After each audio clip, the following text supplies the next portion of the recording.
ఇవాల్టి నుంచి తెలంగాణలో ఆరోగ్యశ్రీ సేవలు బంద్ కానున్నాయి.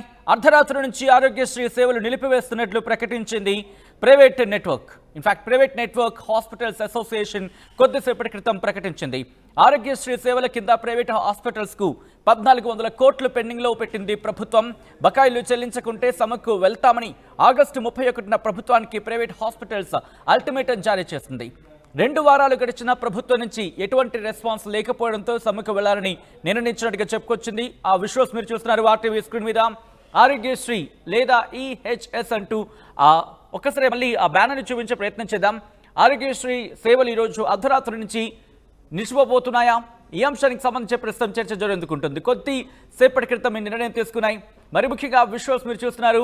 2 వారాలు గడిచిన ఒక్కసారి హోల్డ్ చేసే ప్రయత్నం చేయండి. ఇక్కడ ఆరోగ్యశ్రీ లేదా ఈహెచ్ఎస్ ఒకసారి హోల్డ్ చేసే ప్రయత్నం చేయండి. అండ్ సెకండ్ బాక్స్కి సంబంధించి మీరు చూడొచ్చు, ఆ విజువల్ని మీరు చూడొచ్చు.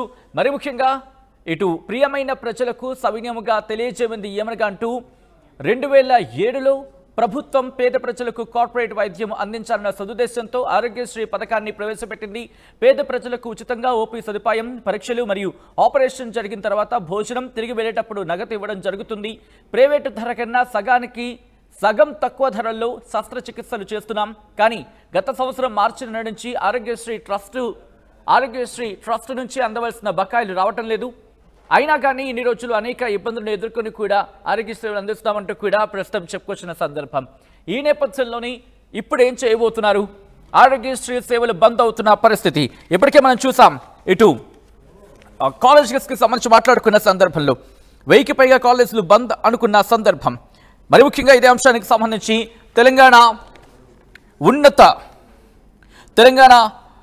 ఉన్నత విద్యా సంస్థల సంఘాల సమాఖ్య ఫాతి ప్రకటించిన సందర్భం ఇప్పటికీ నేను చూసాం.